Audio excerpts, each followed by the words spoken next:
Alors, bonsoir tout le monde, bienvenue à notre séance. Donc, les gens commencent à se connecter. Je vois qu'on a déjà 24 personnes qui seraient en ligne avec nous. Je vais me permettre aussi de vous mettre en évidence les panélistes. Donc, je vais commencer tranquillement. Vous allez voir un petit peu plus tard, on va avoir une période d'échange. On aura à ce moment-là l'occasion là, d'ouvrir les micros et les caméras. Donc, pour ceux qui ne me connaissent pas encore, je suis Alexandra Mauger, je suis conseillère en consultation publique à la Ville de Québec. Ce soir, on se rencontre là, pour une séance d'information et d'échange concernant le réseau de transport de la capitale nationale, donc le RTC, bien sûr. Dans les objectifs de notre rencontre ce soir, on veut chercher à comprendre le fonctionnement du RTC, les mécanismes de prise de décision, modèle de gouvernance. Un peu démystifier en mode course en un, mais la planification du transport et ses infrastructures. Un peu comprendre aussi le volet participation citoyenne du RTC et le mécanisme qui est prévu pour les questions des conseils des quartiers au RTC. Comme on sait, la séance de ce soir, elle était réservée à nos chers membres des conseils des quartiers. Puis, comme j'ai mentionné, on va avoir une période d'échange à la suite de ça pour répondre à des questions, à des préoccupations générales. Donc, pour atteindre nos nobles objectifs, et ils avaient très hâte de vous rencontrer, on va compter sur l'appui de différents panélistes du RTC. D'abord, j'introduis Émilie Tremblay-Potvin, elle est conseillère en affaires publiques. C'est d'ailleurs avec elle que j'ai vraiment eu le plaisir de co-organiser la séance de ce soir. Elle va piloter l'introduction. Bonjour. On a aussi Luc Sanson, qui est chef à la planification des services, qui, avec le soutien de sa collègue Pascal Rompré, qui est analyste en planification des infrastructures, vont assurer les présentations principales ce soir. Et il compte également sur le soutien de Julie Vaillancourt-Disnard, qui est coordonnatrice de l'expérience client, et Laurie Laperrière, qui est chef de l'équipe qui planifie les infrastructures réseau. C'est ça, je l'ai mentionné plusieurs fois. La séance de ce soir, elle visait l'ensemble des administrateurs du Conseil des quartiers. On a fait plusieurs invitations et des rappels. Donc, merci là, d'avoir. Je sais que j'ai envoyé beaucoup de courriels. Donc, merci beaucoup de votre patience avec mes courriels. La présentation des panélistes ce soir, elle est enregistrée pour diffusion. Par contre, elle va inclure juste la partie présentation et non les échanges avec les citoyens. On pourra échanger en toute confiance. En tout temps, là, l'outil conversation est débloqué si vous aviez des soucis techniques. Puis on verra un peu plus tard là, pour les consignes pour la période d'échange. Donc, tout de suite, sans tarder, Émilie, tu peux prendre le micro. Parfait. Alors, bonjour à tous. Merci Alexandra pour l'introduction. Merci à tous de votre présence. On est bien content d'être avec vous aujourd'hui. Donc, comme le disait Alexandra, je vais m'occuper un petit peu de l'introduction. On va passer en fait tout de suite à l'ordre du jour. Donc, je vais vous parler un petit peu de structure et gouvernance du RTC. Je sais que des fois, ça peut sembler lourd. Je vous jure, ça va être à très haut niveau juste pour s'assurer que tout le monde qui est ici a la même connaissance ou du moins qu'on soit au même niveau là, pour la connaissance de l'organisation qu'est le RTC.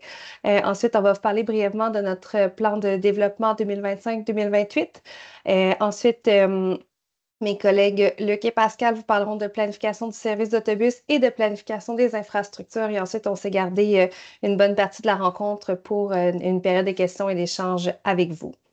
Alors, commençons tout de suite avec un petit portrait du RTC. Donc, le RTC dessert un grand territoire là, qui couvre l'ensemble des arrondissements de la ville de Québec, ainsi que les municipalités de l'Ancienne-Lorette et de Saint-Augustin. Donc, ce qu'on appelle parfois, là, vous l'entendrez peut-être dans nos conversations, mais l'agglomération. Au total, c'est 867 kilomètres de réseau que l'on dessert avec plus de 4000 départs par jour et plus de 1,2 million de voyages par année réalisés grâce à nos 630 autobus. C'est un large territoire à couvrir et au total, c'est plus de 31,6 millions de déplacements annuellement que l'on fait. Alors, le RTC en soi, c'est une entité qui est indépendante de la Ville de Québec, donc qui répond directement à son propre conseil d'administration, qui en fait en est l'instance décisionnelle et qui valide nos grandes orientations. Donc, notre CA est composé de 12 membres, 7 élus de la Ville de Québec, de l'Ancienne-Lorette et de Saint-Augustin, 3 membres qui sont issus directement de la clientèle et 2 membres qui sont indépendants. Donc, il est aussi intéressant de mentionner que le RTC n'est pas nécessairement soumis à des obligations de consultation ou de participation publique, mais c'est important pour nous quand même d'impliquer la clientèle à différents niveaux dans nos réflexions et dans nos activités. Donc, en plus des 3 membres là, issus de la clientèle sur notre CA, on a des comités avec des représentants du milieu associatif, notamment pour tout le volet de l'accessibilité universelle. On travaille aussi avec vous, les conseils de quartier, en fait avec les conseillers qui vous accompagnent lors des conseils de quartier pour recevoir en fait vos questions, vos suggestions, vos interrogations et y répondre. Puis peut-être qu'il y en a quelques-uns là, d'entre vous là, que j'ai déjà eu l'occasion de croiser avec mes collègues. On est allé voir quelques conseils de quartier déjà cette année. On est aussi en train de développer des nouvelles pratiques en participation publique lorsqu'on fait des révisions de services dans les secteurs, comme celles qu'on fait à partir de 2025 là, dans le cadre du plan de développement 2025-2028, dont en fait mon collègue Luc vous parlera dans quelques instants. Dernier petit élément, de structure et de gouvernance pour le RTC. Donc, il y a quelques années, nous avons créé, le RTC en fait a créé sa filiale commerciale Capital Mobilité, qui a plusieurs objectifs, dont de diversifier et générer des nouvelles sources de revenus pour le RTC, aussi de développer le modèle de mobilité intégrée. Peut-être que vous aurez entendu parler de l'application mobile qui sera développée sous peu. Et aussi, c'est eux qui gèrent le développement et la mise en place du service à vélo. Alors, il y a aussi un dernier petit point dont je voulais vous parler, c'est qu'en fait, lorsqu'on a préparé cette rencontre-là ce soir, on a été confronté au défi du temps. Donc, le RTC, c'est une grande organisation, puis vouloir vous présenter le RTC de A à Z aurait représenté plusieurs heures de présentation. Donc, étant donné qu'on avait la volonté de conserver une période d'échange et de questions, on a sélectionné certaines parties de nos services dont on va vous parler plus en détail. Mais si toutefois il y avait d'autres interrogations, d'autres questions ou d'autres besoins en information en séance comme ceci, on pourrait évidemment évaluer, en faire sur d'autres sujets dans l'avenir. Quand je vous parle d'un grand nombre de services, donc on voit ici nos services du RTC, donc autant service d'autobus, le volet transport adapté, le transport à la demande Flexibus, à vélo, évidemment, services d'information, futurs services comme le tramway, des services complémentaires et toutes les infrastructures. Donc, vous comprendrez qu'aller creuser dans chacun de ces services-là, ça serait assez long. Donc, on a décidé pour ce soir de se concentrer sur la planification des services d'autobus et au niveau des infrastructures sur arrêt et abribus. Donc, en toute transparence, les questions sur lesquelles, en fait, les questions que l'on reçoit davantage aussi de la part des conseils de quartier.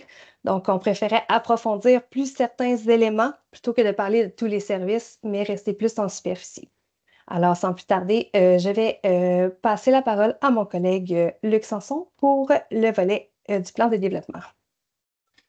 Merci beaucoup, Émilie. Donc, le plan de développement a été annoncé au mois de septembre dernier, prévoit des améliorations aux services d'autobus, notamment la mise en place de nouveaux flexibus, l'extension de la zone à vélo entre 2025 et 2028. Donc, je vais vous résumer un petit peu les prochaines étapes, ce qui s'en vient en fait par année.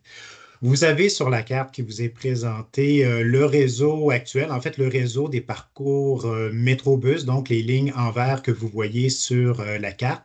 Et les tâches en ocre représentent les différentes zones Flexibus qui sont actuellement déjà existantes. Et dans la portion centrale, la tâche dans un vert, c'est la zone qui est actuellement couverte par les stations à vélo. Donc, on le voit principalement dans les secteurs de Limoilou, de Vanier, de la Haute-Ville jusqu'à Sainte-Foy et également un petit noyau dans le secteur de Loretteville.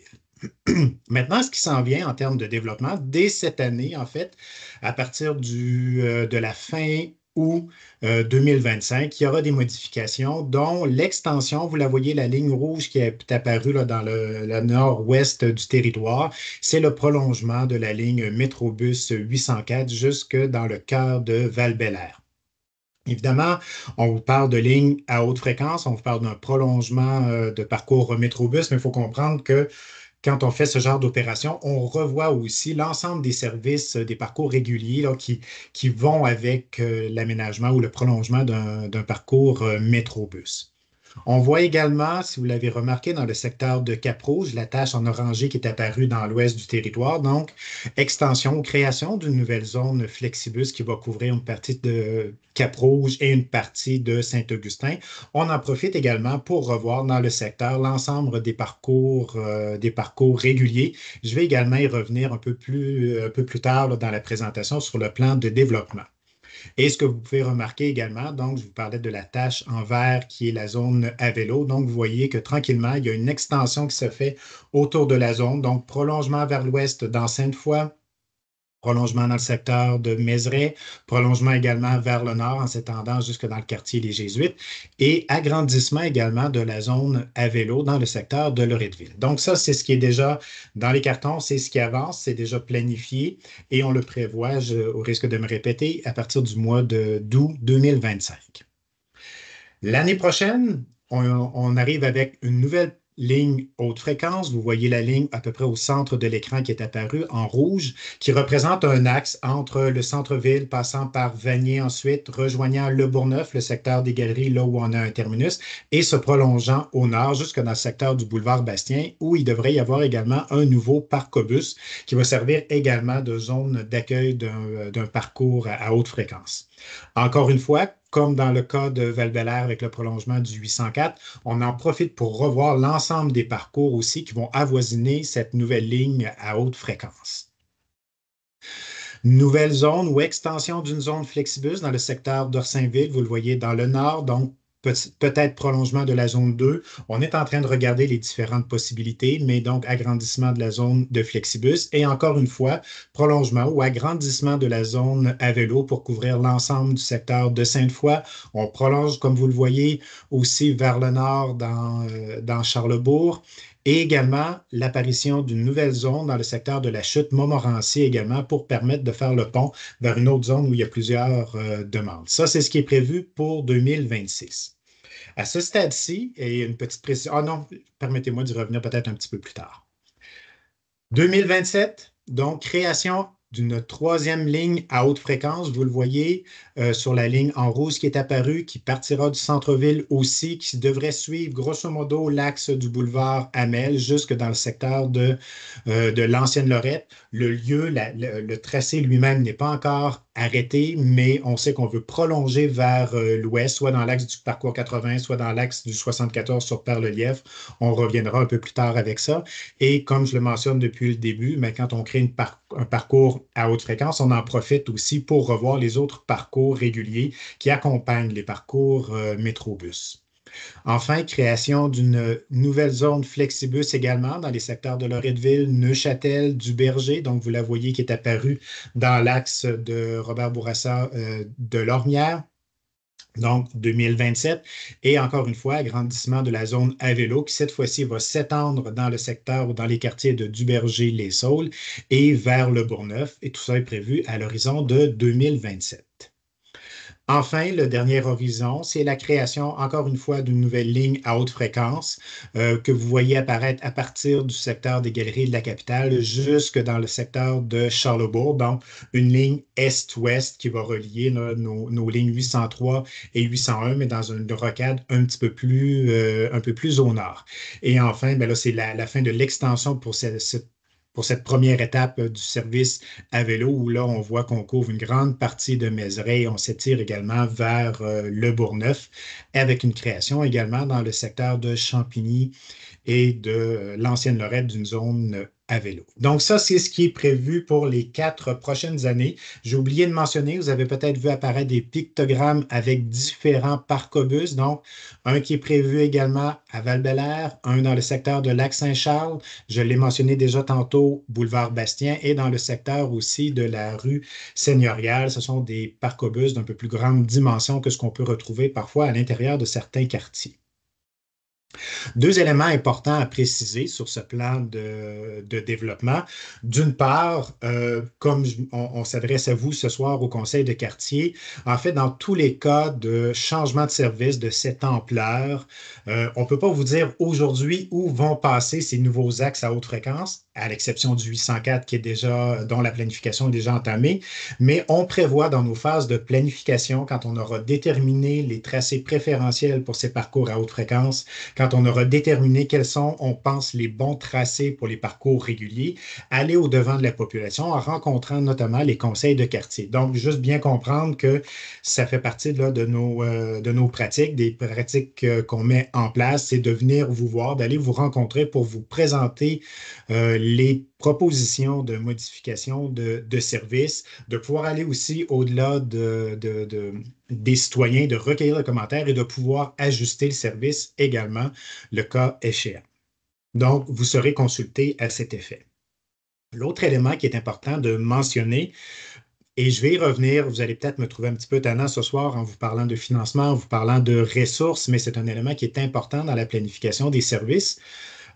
Mais ce plan de développement-là est rendu possible en raison de nouvelles sources de financement, dont la taxe sur les matriculations, qui permet de financer une grande partie des améliorations de services que vous avez vues dans le plan d'amélioration que je viens de vous présenter.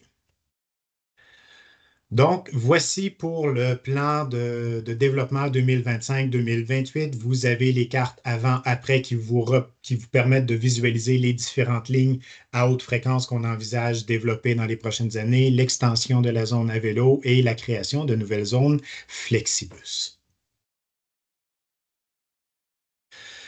Un autre élément qu'on souhaitait vous entretenir, c'est la question des tracés ou de la nouvelle approche, en fait, qu'on tend à prendre. Ce que les cartes ici vous représentent, et vous comprendrez que c'est schématique, c'est la proposition de service qu'on a fait dans le secteur de Saint-Augustin et de Cap-Rouge.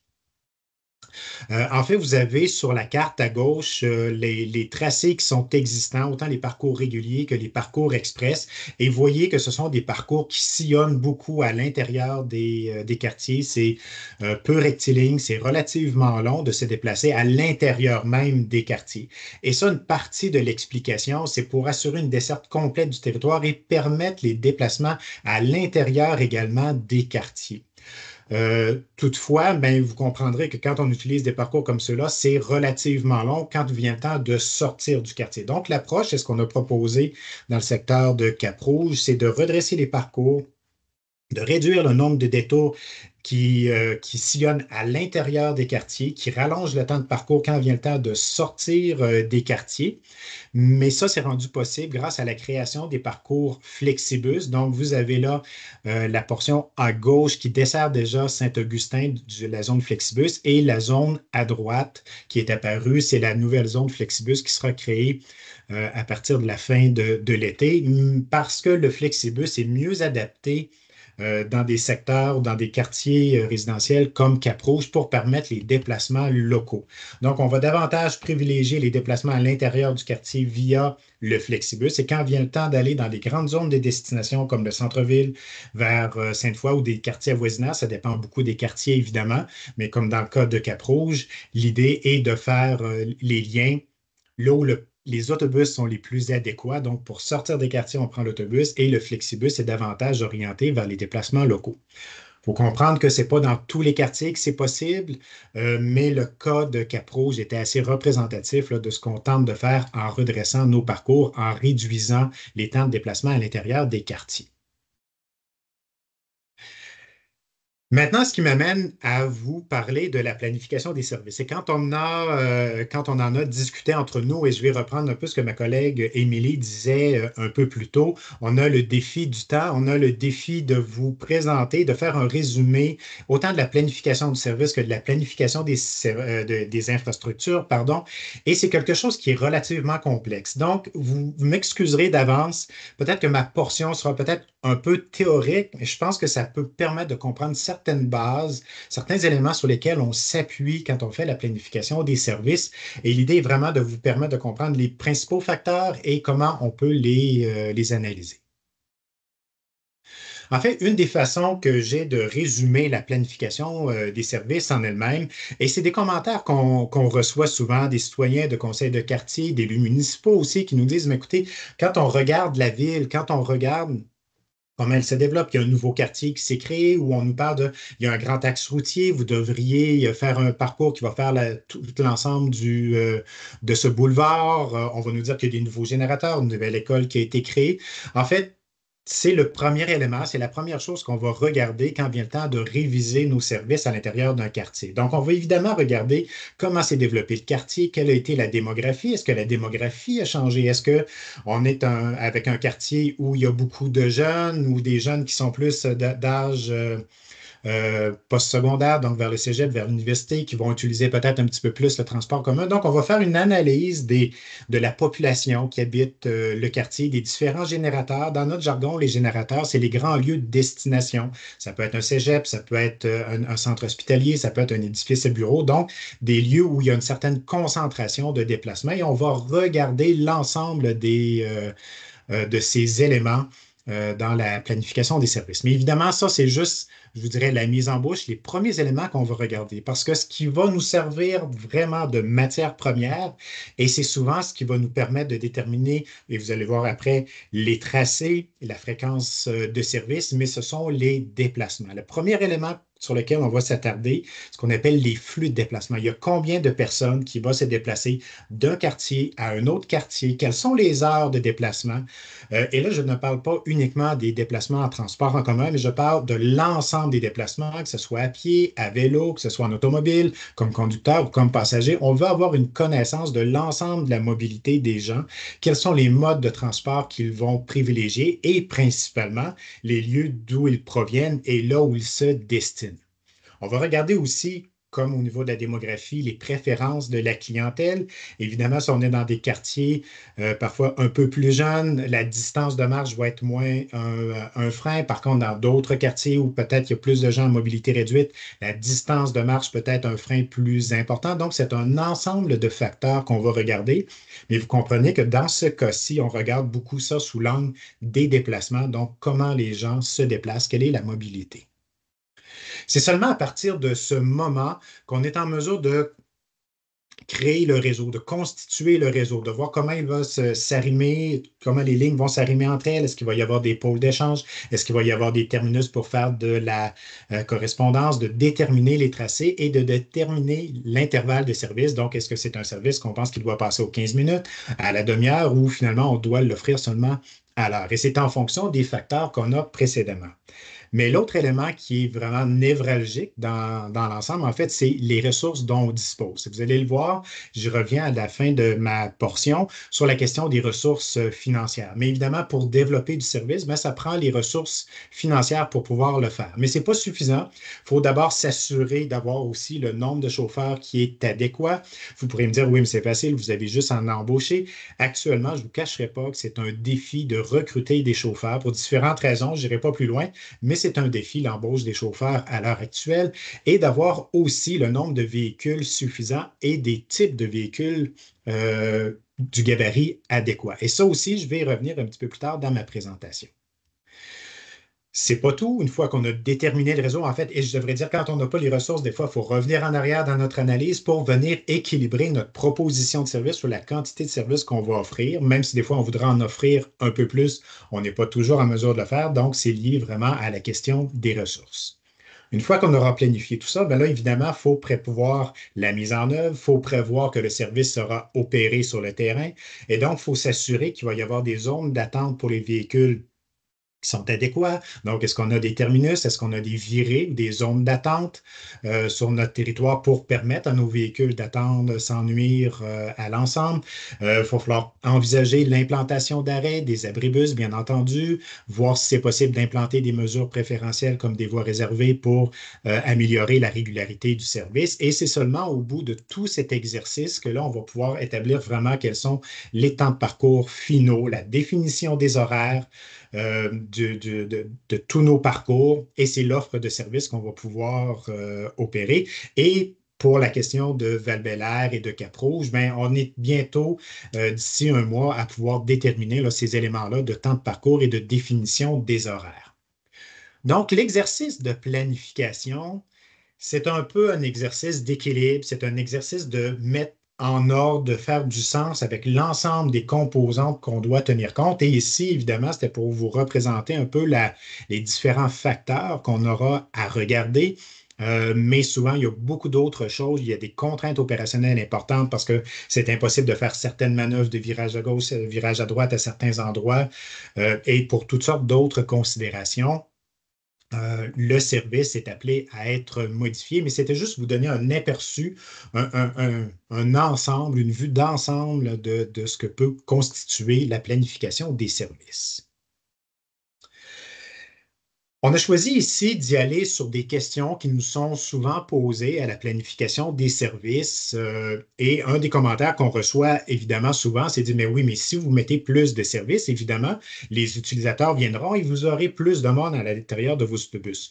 Et sur le principe de base, vous avez tout à fait raison et c'est un principe qu'on applique aussi. Il faut juste comprendre qu'en mettant un service et un service équivalent dans un autre quartier, on n'aura pas nécessairement le même nombre d'utilisateurs. Et c'est là que je vous parlais peut-être d'un bout, peut-être un peu plus théorique, mais l'idée est vraiment de vous faire comprendre une certaine logique. Et vous comprendrez que là, c'est un exemple très simplifié et qu'il faut extrapoler à l'ensemble du réseau. Donc, prenons pour l'exemple ici, de façon très simple, une ville avec 3 quartiers et un centre-ville. Donc, vous avez les 3 quartiers qui sont les quartiers A, B et C, et tous veulent avoir un service pour se rendre à destination du centre-ville. Donc, on regarde un peu le type de service. On dit un service adéquat entre ces différents quartiers doit permettre d'un bout à l'autre de la ligne dans une durée de déplacement de 40 minutes et on tente d'offrir un service qui va être aux 10 minutes entre le quartier, oui, c'est ça, une fréquence de 10 minutes, donc entre les quartiers A et le centre-ville, B et centre-ville et C et le centre-ville. Donc, vous comprenez, encore une fois, c'est un exemple fictif.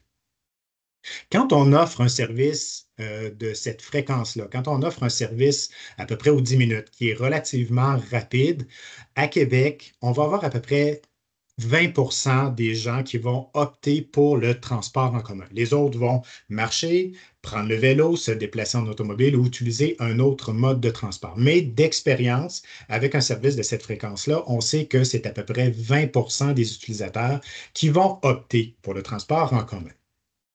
Enfin, toujours sur mon exemple fictif, disons qu'on a des ressources, qu'on dispose de 18 autobus en période de pointe sur 1 heure pour offrir le service et que chaque autobus offre une capacité de 50 personnes avec 20 personnes assises. Donc, ça, c'est le contexte théorique. Supposons maintenant, et je reviens sur la notion des déplacements que je parlais juste avant, que des gens du quartier A qui vont vers le centre-ville, il y a 1500 personnes qui doivent se déplacer vers le centre-ville. Ça peut être des travailleurs, des étudiants, des gens qui ont un rendez-vous, des gens qui doivent aller au centre hospitalier, peu importe la raison. On a 1500 personnes qui doivent effectuer le déplacement.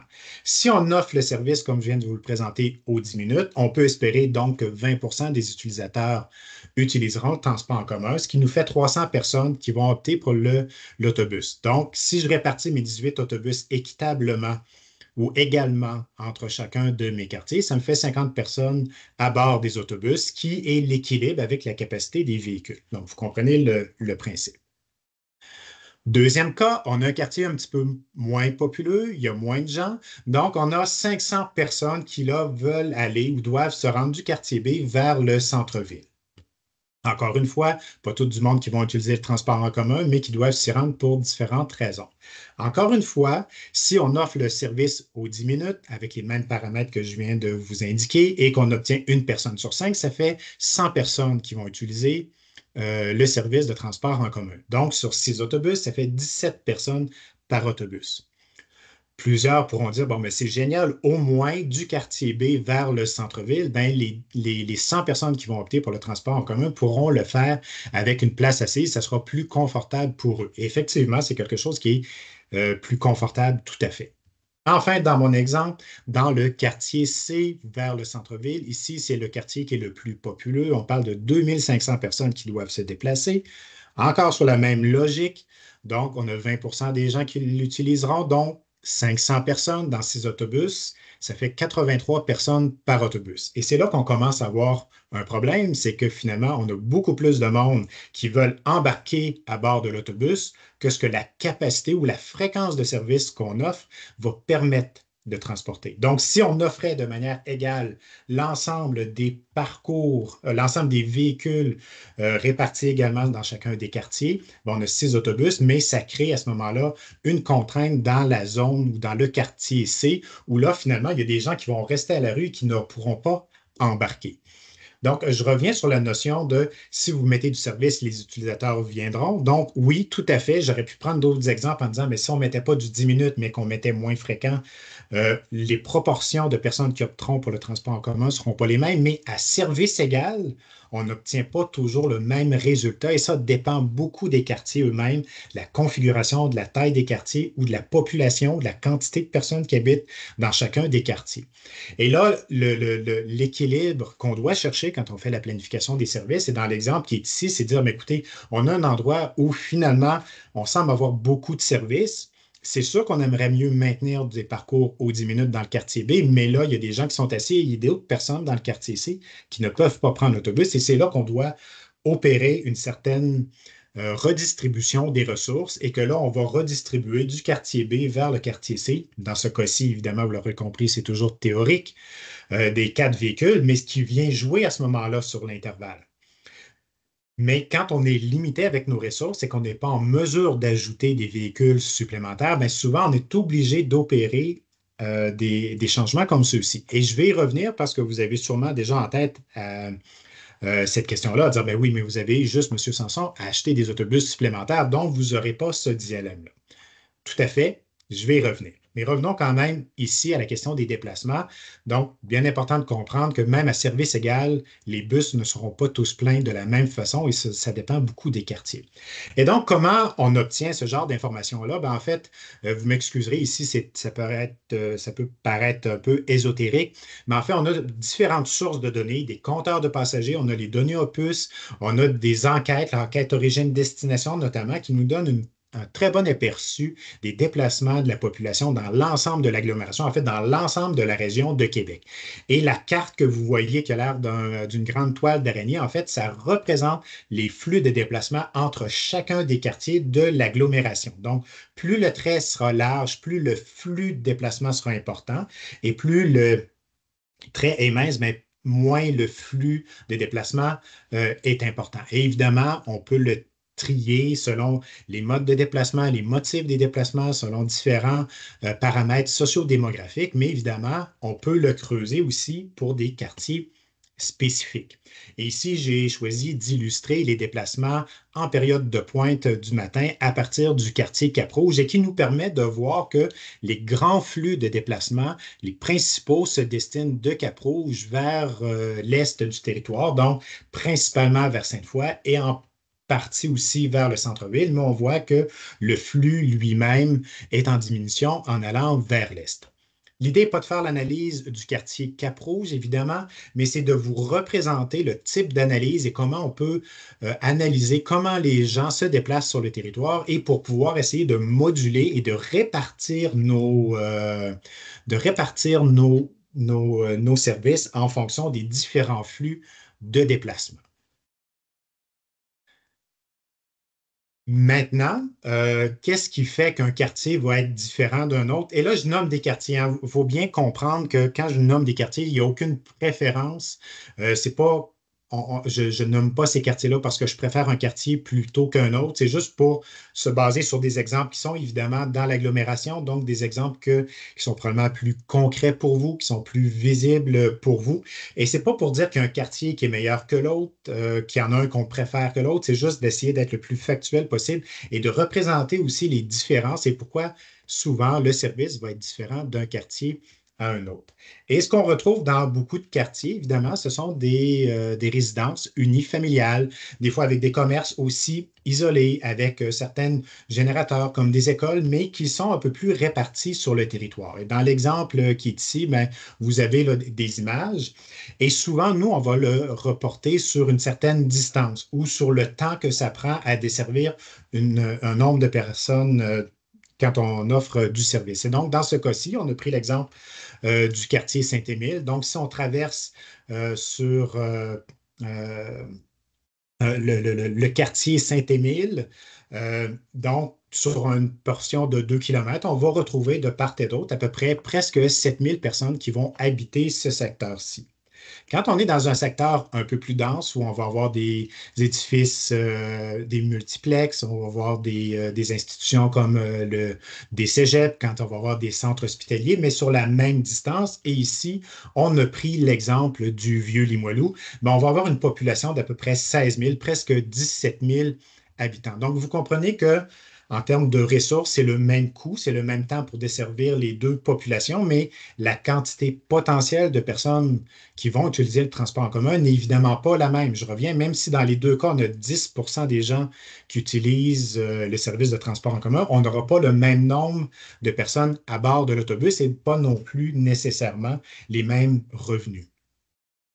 Donc, dans les questions souvent qu'on reçoit, c'est pourquoi vous attendez avant de faire du développement, pourquoi vous attendez avant d'ajouter du service. On est conscient que la ville se développe, on est conscient que les besoins sont en accroissement. Je vais revenir sur la question du financement, mais souvent, ce qui va être le déclencheur, c'est la croissance de la population. Et dans un cas ici, mais là, c'est totalement fictif. Donc, si Saint-Émile se développait, atteignait une population de 11 000 à l'intérieur du 2 km dont j'ai parlé, bien évidemment qu'on ajouterait du service aussi parce qu'il faut suivre le développement urbain. Donc, souvent, c'est lié au développement de la ville. Et l'exemple de Val-Bélair est un exemple très concret. Il s'est construit plus de 5 000 unités de logement le long du boulevard Pie 11, donc qui a justifié, qui a expliqué pourquoi on a décidé de prolonger le Métrobus 804.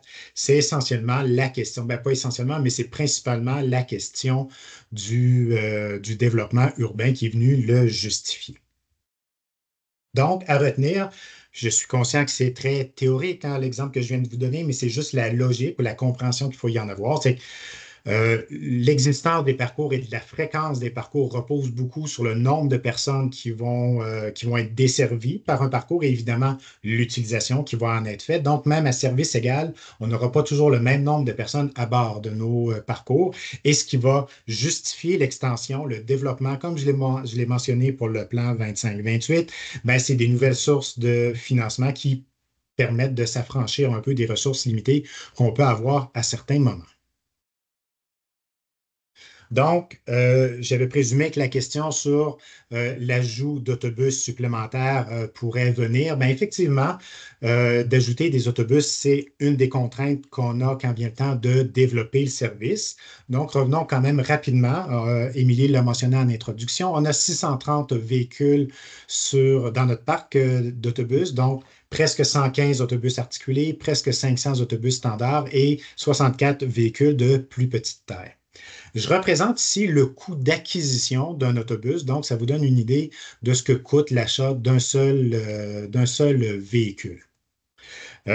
Vous pouvez être peut-être surpris par le coût d'un véhicule. Des fois, on va faire un comparable avec soit des autobus plus petits, des autobus scolaires, on dit, ben, mon Dieu, c'est donc bien cher par rapport à un automobile, par exemple. Il faut bien comprendre que le coût, évidemment, est lié avec le type de véhicule et la robustesse qu'on doit avoir pour un autobus.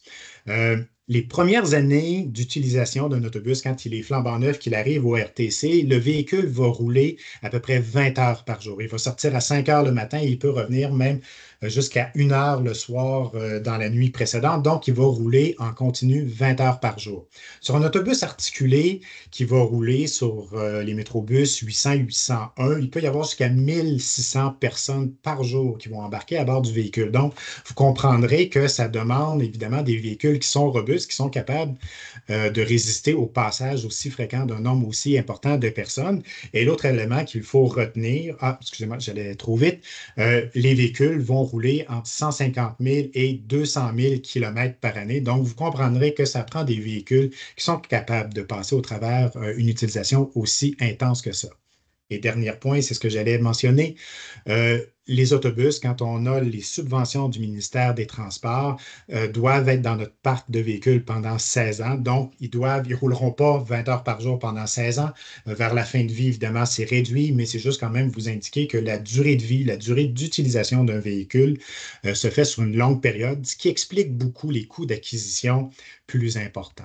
L'autre élément qu'on me mentionne souvent, ou qu'on me questionne souvent sur la taille du véhicule, de dire, ben, si vous achetez des plus petits véhicules, ça vous coûtera moins cher. En fait, vous le voyez déjà sur le coût d'acquisition entre un autobus standard et un plus petit, l'écart de coût n'est pas énorme. Quand on le ramène sur une base annuelle sur la durée de l'amortissement, le coût pour un véhicule est à peu près de 20 000 par année. Donc, ce n'est pas un coût qui est immense. Par contre, pour les coûts d'exploitation, donc les coûts de conduite, les coûts d'entretien, on est à peu près au même coût d'opération, même s'il est plus petit. Enfin, il faut toujours comprendre que comme tout l'entretien se fait au RTC, il faut toujours se garder des véhicules supplémentaires qu'on appelle notre réserve d'entretien. Donc, la réserve d'entretien, c'est que sur le lot de nos véhicules, il y a à peu près 15 des véhicules qui sont en réserve pour un entretien préventif, pour des remplacements de pare-brise, des remplacements de feux brûlés, des accidents qu'on a pu avoir, donc pour refaire la carrosserie. Donc, il faut toujours se garder un lot de véhicules en réserve. Donc, à peu près à hauteur de 15 Donc, il faut comprendre que quand on va acheter 6 ou 7 véhicules, donc si on achète 7 véhicules, on est dans un coût qui va avoisiner les 8 millions. Il faut ajouter un véhicule supplémentaire qui va être notre véhicule de réserve, donc ajouter un coût supplémentaire d'1 million. Donc, c'est juste vous donner un peu une perspective des différents coûts et que ce n'est pas toujours facile d'acheter les véhicules en raison, comme je vous le disais, des coûts. L'autre élément qu'il faut tenir compte, et ça, c'est une contrainte qui est importante, c'est tout l'aspect d'entretien et de remisage de nos véhicules. En fait, en Amérique du Nord, au Québec, tous les véhicules sont remisés à l'intérieur de garages pour différentes raisons. Donc, les grands espaces que vous allez voir, je vais en parler un petit peu après, qui permettent d'accueillir, en fait, protéger l'ensemble des 630 véhicules. Donc, pour l'entretien, évidemment, ça j'en ai déjà parlé, l'entretien des véhicules, les réparations courantes, etc. Tout le remisage des pièces. Donc, il faut comprendre qu'à chaque type de véhicule, il y a des lots de pièces différents. La taille de véhicule peut amener son lot de pièces différentes. Et maintenant qu'on va vers l'électrification, bien, on ajoute aussi sur la composante ou les différentes composantes qu'on a besoin pour l'entretien de nos véhicules. Donc, on augmente la taille d'entreposage des différentes pièces. C'est là également qu'on fait le ravitaillement, qu'on va faire la recharge électrique, le nettoyage des autobus, c'est là que ça se fait. Et il faut tenir compte des éléments, des intempéries, particulièrement l'hiver. Juste vous donner un exemple, si on avait nos 630 véhicules qui logeaient à l'extérieur et qu'il faut faire un départ de 400 autobus le matin, vous comprendrez que le lendemain d'une tempête de neige, c'est toute une opération de les déneiger, de déneiger les allées entre chacun des véhicules pour permettre le départ des véhicules à l'heure. C'est des choses qui peuvent être envisageables, mais qui ont des coûts d'opération aussi à opérer. Il faut voir aussi que le climat, des températures très froides aussi peuvent venir jouer. Donc, comprenez que si on a des allées de véhicules et qu'il y a des véhicules au travers qui ne partent pas en raison du froid, bien là, on met en péril aussi l'ensemble des départs du matin et qui pourraient mettre donc en péril le service, le lendemain là, de soirée très froide. Donc, je voulais juste vous résumer que quand on a des véhicules, il faut effectivement les acheter, mais il faut également les entretenir et les entreposer. Et aujourd'hui, on a 2 garages situés sur la rue des Rocailles et sur Armand-Viau. On a une capacité de 622 autobus et en réalité, dans notre parc, on en a 630. Donc, évidemment, là, on n'est plus dans notre capacité optimale. Tout développement de services, acquisition d'autobus, c'est encore possible d'en faire. On est encore capable de faire le plan de développement, mais il faut comprendre que ça vient jouer à ce moment-là sur nos coûts d'opération, ça vient jouer sur notre complexité opérationnelle, mais qu'à un moment donné, ça peut venir limiter et contraindre notre développement de service également. Donc, je voulais vous revenir avec vous sur toute cette notion-là de véhicule, des fois qui est un peu méconnue et qui est très important là, dans la planification des services parce que c'est ce qui nous permet d'offrir une certaine quantité de services. Donc, je vous l'ai mentionné, un autobus, c'est dispendieux et c'est en raison de l'usage qui en est fait, évidemment. Les plus petits véhicules, ce n'est pas toujours moins cher. Et toute la notion d'achat et d'entreposage des véhicules est aussi un enjeu complexe qu'on doit tenir compte dans notre planification. Dernier point que je voulais vous entretenir, parce que je vous ai parlé de la taxe sur l'immatriculation, mais c'est toute la question du financement du transport en commun. En fait, pour bien comprendre, quand on prend l'ensemble des coûts d'opération, quand on offre le service et sur la quantité de personnes qui utilisent le service, donc vraiment les frais variables de conduite, d'entretien, de carburant, etc., ça coûte pour déplacer une personne 5,57 en moyenne. C'est pas partout pareil, ça dépend de beaucoup de facteurs, mais prenons juste pour la discussion ce soir, le coût moyen pour déplacer une personne est de 5,57 $. Quand on prend maintenant le revenu moyen, donc vous savez, les gens vont payer avec soit laisser-passer sur une carte puce, avec des billets sur la carte puce aussi, en monnaie ou donc différents modes de paiement. Donc, en moyenne, l'utilisateur va payer 2,48 $. Donc, vous comprenez qu'à ce moment-là, il y a un déficit, il y a un écart entre ce que coûte le déplacement d'une personne et le revenu des usagers. Et ce coût-là est de 3,09 $. 3,09 $ qui est assumé en très grande partie par l'agglomération de Québec, donc les trois municipalités, mais le gros du coût est assumé par la ville de Québec. Donc, une très grande partie du coût de 3,09 $ est assumé par l'agglomération de Québec. Il y a d'autres sources de financement, je l'ai mentionné, le ministère des Transports qui finance pour des infrastructures, des garages, pour les autobus. Il peut y avoir d'autres sources de revenus aussi, de publicité ou autres, mais comprenez, au risque de me répéter, qu'il y a un coût qui est assumé en grande partie par la municipalité. Donc, vous comprenez que même si le RTC voulait développer, voulait accroître le budget, voulait accroître en fait le service et mettre du service encore et encore, dans tous les cas, ça nous prend une source de financement pour pouvoir assurer ce développement-là. Ce qui m'amène sur un autre sujet, parce que là, vous allez dire, ben mon Dieu, c'est donc dispendieux, ça n'a aucun sens. En fait, c'est vrai qu'il y a besoin d'un financement public pour l'ensemble des modes de transport urbain, que ce soit l'automobile, que ce soit le vélo, que ce soit le piéton. Il y a un financement qui est requis par le public. Ça ici, ce sont des pourcentages. Puis l'idée ce soir n'est pas de dire qu'il y a un mode de transport qui est meilleur que l'autre ou que c'est donc épouvantable de payer pour un mode ou l'autre. C'est pas du tout le sujet. Je ne suis pas dans cette logique-là, mais c'est juste pour vous dire que chaque déplacement qui se fait en milieu urbain, il y a une grande part du financement public qui est requis. Et même si ça coûte cher pour vous d'utiliser votre voiture, il y a quand même un coût qui est assumé par la société, ne serait-ce que par le déneigement, par l'entretien des routes, par la construction de nouvelles routes. Donc, c'est la même logique qui prévaut que pour le transport en commun. Donc, à retenir ici, même si le RTC, on souhaite, et je vous le dis, je suis en charge de l'équipe de planification des services du RTC, il n'y a pas personne, en fait, tous les gens qui travaillent là souhaitent développer le transport en commun, mais la principale contrainte, mais on comprend aussi que les payeurs ont des limites, donc c'est le financement supplémentaire qui est requis, que c'est l'agglomération qui en finance la plus grande partie, mais que c'est vrai aussi pour tous les modes de transport urbain, il y a un financement public qui est requis. Donc, c'est maintenant tout pour ma part. Je vais céder la parole à ma collègue Pascal. Merci, Luc. Donc, pour la planification des infrastructures, on va commencer avec un petit tour rapidement de qu'est-ce que c'est les infrastructures réseau au réseau de transport de la capitale. Donc, on parle principalement des infrastructures qui sont en soutien à nos opérations et qui sont visibles par notre clientèle. Donc, on exclut ici tout ce qui est garage et autres immeubles d'entretien. On est vraiment sur les endroits, en fait, qui sont en soutien au réseau. Donc, on a 4 423 arrêts en service actuellement, dont environ le tiers sont des arrêts accessibles aux personnes en fauteuil roulant.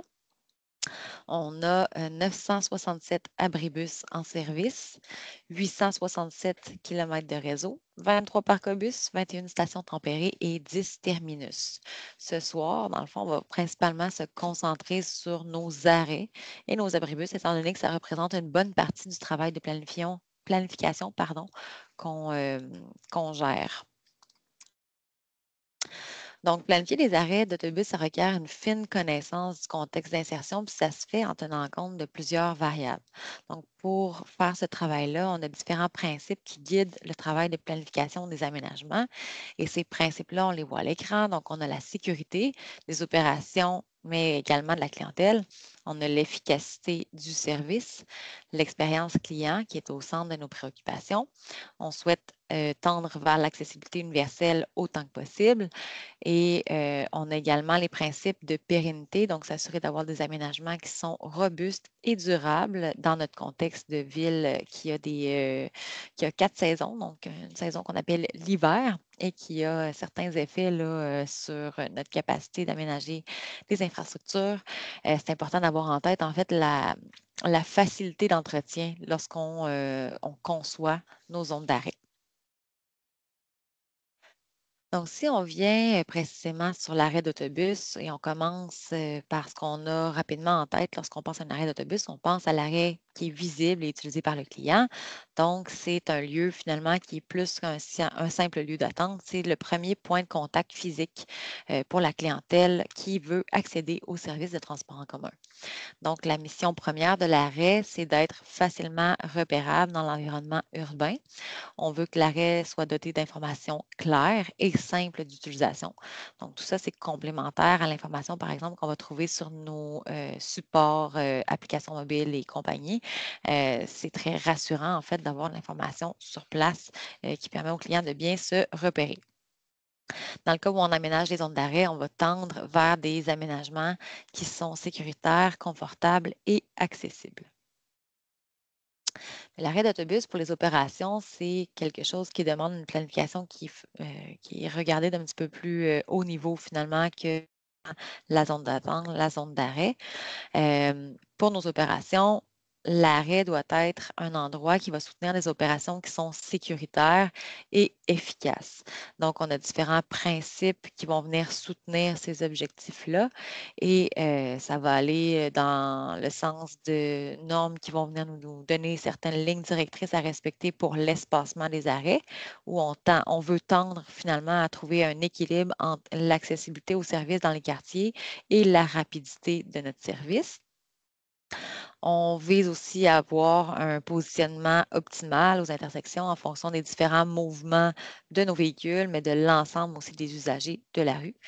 On a des normes, par exemple, de dimensionnement adéquat de la zone d'arrêt. Donc, comme on voit à l'écran, la zone d'autobus doit comprendre certains dégagements en avant et en arrière là, de l'endroit où l'autobus va s'immobiliser pour s'assurer qu'on soit en mesure de faire un accostage réussi. Donc, un accostage où toutes les portes vont être bien alignées avec le trottoir, ce qui va permettre d'avoir une montée de plein pied et de déployer la rampe d'accessibilité adéquatement lorsqu'on se trouve à un arrêt accessible.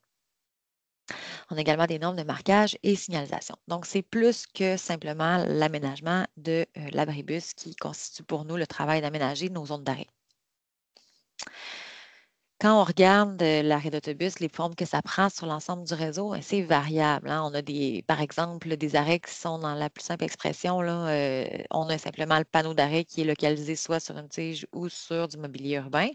Et on a à l'autre extrême là, des arrêts pour lesquels on a investi des sommes plus importantes pour nous assurer que la clientèle allait bénéficier d'infrastructures confortables, comme station tempérée, par exemple. Donc, l'aménagement va être dicté par les besoins opérationnels, le contexte d'insertion, mais également l'utilisation que fait la clientèle de nos différentes zones d'arrêt. Ce qui vient faire la distinction, justement, là, et nous guider finalement dans la prise de décision de décider, en fait, du bon aménagement au bon endroit sur notre réseau, c'est la politique d'installation des abribus. Donc, on se fait souvent demander quels sont vos critères pour installer un abribus.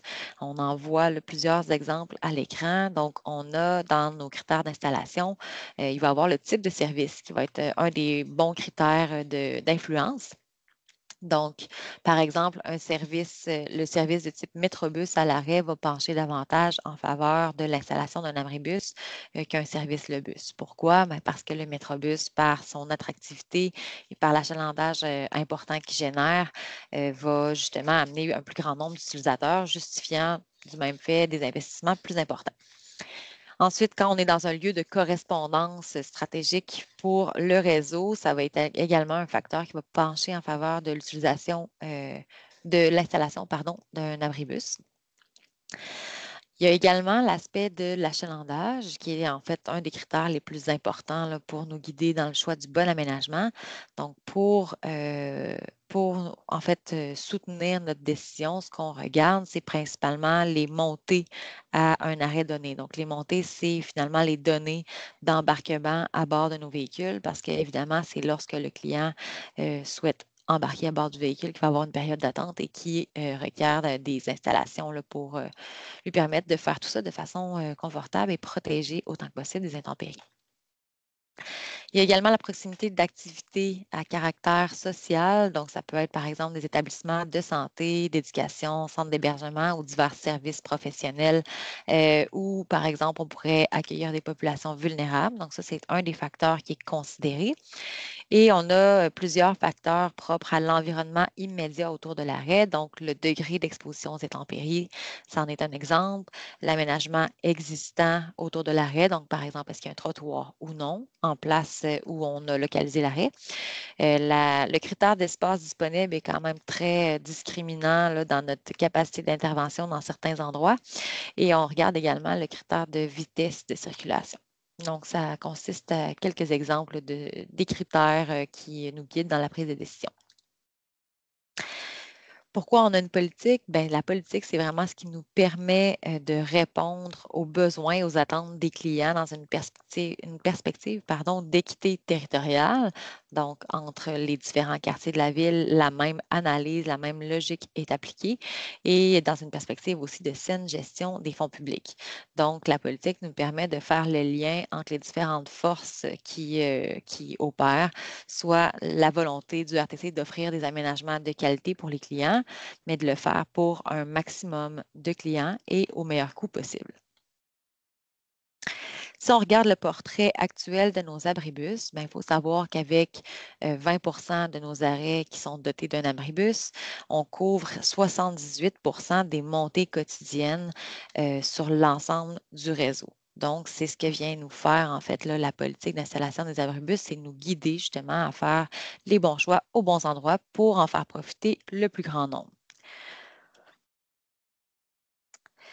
On se fait également poser la question, quels sont vos critères de retrait des abribus? Donc, il faut savoir qu'un arrêt qui s'est qualifié pour recevoir un abribus va être suivi en continu par nos équipes et que c'est un arrêt qui s'est déjà qualifié par le passé pourrait ne plus se qualifier maintenant pour différentes raisons. Donc, ça peut être, par exemple, pour une baisse d'achalandage qui est remarquée, un arrêt depuis une certaine période, par exemple parce qu'il y a eu un déménagement d'un générateur de déplacement important ou parce qu'il y a eu des modifications de services qui ont changé les habitudes de déplacement de la clientèle. Et donc, à partir du moment où l'abribus n'est plus qualifié et où il y a différents déclencheurs qui vont venir se mettre en place, c'est là, en fait, là, que le RTC va prendre la décision d'aller de l'avant pour le retrait. Donc, des exemples de déclencheurs, ce serait, par exemple, la désuétude des équipements en place. Donc, un arrêt donné ne se qualifie plus pour recevoir un abribus. L'abribus en place est en fin de vie utile et devient dangereux. On le retire et ne sera pas remplacé. Un autre exemple, ce serait une opportunité de relocalisation sur le réseau, donc un arrêt qui est très peu utilisé où il y a un abribus qui est encore en bon état et on a un besoin ailleurs sur le réseau. On va pouvoir prendre une installation pour en faire bénéficier un autre endroit où les besoins seraient plus importants. Ça peut être également un déclencheur, ça peut être la réalisation de différents travaux de nature civile, que ces travaux-là soient d'une initiative de la Ville de Québec ou du RTC. Ensuite, des modifications de desserte, évidemment, si on a un parcours qui va être relocalisé et qui va donc ne plus desservir certains arrêts, bien, ça peut faire diminuer de façon importante l'achalandage et nécessiter qu'on revoie en fait la répartition de nos ressources. Et un imprévu, ça serait un autre exemple de déclencheur. Ensuite, à savoir, en fait, à la question, pardon, pourquoi retirer l'abribus d'un arrêt, même s'il est peu utilisé, certaines personnes en profitent quand même. Donc, on veut continuer dans l'illustration des besoins auxquels on souhaite pourvoir sur l'ensemble du réseau. Donc, si je regarde avec les données disponibles actuelles, les besoins en abribus que j'ai sur l'ensemble du réseau sont quand même nombreux. Donc, quand je regarde l'ensemble de mes arrêts, j'ai 112 arrêts qui se qualifient pour un abribus, mais qui n'en n'en ont pas actuellement. Ensuite, du côté des 107 remplacements identifiés à l'écran, j'ai 107 arrêts qui ont un abribus en fin de vie qui doit être remplacé. De l'autre côté, j'ai des abribus qui sont non qualifiés, dans le fond, en fonction de notre politique d'installation des abribus et sont au nombre total de... Excuse-moi, pardon, je t'interromps, Pascal. On m'indique Oui. qu'on ne verrait plus la présentation. J'aimerais Ah, juste confirmer, ouais, il y aura un petit enjeu. Peut-être les gens en salle, là, bref, en ligne, là, s'il y a d'autres, s'il y a des personnes qui éprouvent ce problème-là, peut-être lever la main parce que moi, je vois l'écran. Est-ce que OK. Oui, excusez, je dois être clair. Mais on lève la main pour dire qu'on voit l'écran. Je vois des mains qui se lèvent. Oui, je vois des pouces. Donc, je pense que la plupart des gens voient l'écran. C'est bon. Excusez, merci. J'avais reçu ce commentaire-là. Je vais juste être certaine que ça fonctionnait bien. Pascal, tu peux reprendre. OK. Sinon, on peut arrêter et recommencer, mais écoutez, si la majorité voit, je continue. N'hésitez pas. Donc, à l'autre extrémité, dans le fond, c'est ça, j'ai 253 arrêts où j'ai un abribus, mais où finalement, en fonction des critères qu'on observe, l'abribus ne serait plus qualifié finalement pour être à cet endroit-là. Donc, évidemment, c'est dans une optique de saine gestion des finances publiques qu'on souhaite prendre certains de ces abribus qui sont encore en bon état pour en faire bénéficier d'autres endroits sur le réseau où il y a des besoins importants. Lorsqu'on retire un abribus, on a mis en place un processus de communication auprès de notre clientèle. Donc, on installe sur place un avis sur l'abribus dans un délai normal de 7 jours avant le retrait pour informer les clients du retrait qui soit de nature temporaire ou permanente. Donc, l'aménagement des arrêts, là, si on veut faire un petit tour rapide du processus qu'il y a derrière, qui alimente notre travail. Il y a plusieurs étapes, dont certaines dont on a déjà parlé là, en partie. Donc, dans la première étape, on collecte nos différents intrants. C'est dans cette étape-là qu'on va aller, par exemple, chercher sur le réseau des différentes données là, pour, par exemple, l'accessibilité universelle. Ensuite, on a l'étape de l'analyse de l'ensemble des données disponibles. Par la suite, en étape 3, on va aller en conception, donc faire nos plans d'implantation des abribus et les faire approuver par les différents organismes compétents. Donc, la Ville de Québec, mais parfois aussi, ça peut être un générateur de déplacement ou un propriétaire de terrain privé sur lequel on va vouloir s'installer avec son accord. En étape 4, on fait nos travaux et en 5, on fait le suivi et ça, on le fait en continu, comme je le disais un petit peu plus tôt. Ensuite, si un arrêt de bus est sur un artère sans trottoir, est-ce que cet espace est déneigé pendant la saison hivernale? Ça, c'est une question qu'on avait reçue. Et avant de répondre à cette question-là, on voulait rappeler en fait que l'aménagement et l'entretien des zones d'arrêt, c'est une responsabilité qui est partagée entre les villes et le RTC. Il faut savoir qu'on a certains types d'aménagement des arrêts qui sont plus difficiles à entretenir en période hivernale parce qu'ils vont contraindre les manœuvres, par exemple, de la chenillette qui va venir déneiger, entretenir les cheminements piétons. Donc, parmi ces aménagements-là, évidemment, il y a ceux où il n'y a pas de trottoir en place. Il y a les aménagements, en fait, où le trottoir est en banquette. Donc, si on regarde à droite de l'écran en haut, on a un exemple de trottoir en banquette. C'est un trottoir qui est reculé par rapport à la chaussée. Donc, il y a une bande de gazon entre le trottoir et la rue qui vient faire en sorte que la chenillette ne peut pas aller déneiger adéquatement le devant de l'abribus parce qu'elle n'est pas capable de se retourner là, puis de continuer ses manœuvres. On a également les arrêts où il peut y avoir des bacs de plantation qui vont venir limiter les manœuvres de déneigement, ou les arrêts où il y a des pistes cyclables derrière le trottoir et où un choix doit être fait là, par la ville, à savoir quel cheminement sera déneigé. Donc, dans l'entretien des arrêts, si on regarde les responsabilités, qu'est-ce qui revient au RTC, qu'est-ce qui revient à la ville? Du côté du RTC, dans le fond, autant pour l'aménagement que pour l'entretien, on gère les abribus, dalles d'abribus, les bancs à l'intérieur et les différents accessoires d'information qui sont en place. Du côté de la ville, la responsabilité est du côté des trottoirs, de la chaussée, du mobilier urbain et de la signalisation et du marquage qui vient en complémentarité de nos zones d'arrêt. Pour l'entretien des arrêts, dans le fond, une des solutions qu'on met de l'avant là, pour améliorer finalement la situation du côté du RTC, c'est qu'on travaille en collaboration finalement avec la ville pour faire en sorte que les aménagements soient plus déneigeables. Et donc, on a un exemple ici d'un arrêt là, dans le secteur de Sainte-Foy, l'arrêt 3119, où justement, on avait un trottoir en banquette qui limitait notre capacité et où, lorsqu'on a voulu remplacer l'abribus dans le cadre du projet de mise à niveau du 807, on est venu mettre la dalle d'abribus en arrière du trottoir de façon à ce que la continuité du cheminement permette le déneigement par chenillette. Donc, à retenir, en fait, l'aménagement des infrastructures réseau, c'est une pratique, en fait, qui est basée sur différents critères et des normes de services qui viennent encadrer l'exercice de planification. Pour retenir également que les ressources sont réparties de façon équitable et cohérente avec l'utilisation de la clientèle et que nos installations, on les suit en continu afin d'adapter notre réseau en fonction des besoins qui évoluent constamment et qui sont nombreux sur l'ensemble du territoire du RTC. Donc, ça fait le tour de ce que je voulais vous présenter ce soir.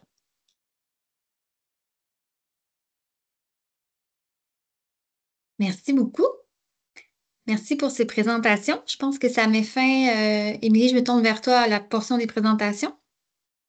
Oui, tout à fait. Donc,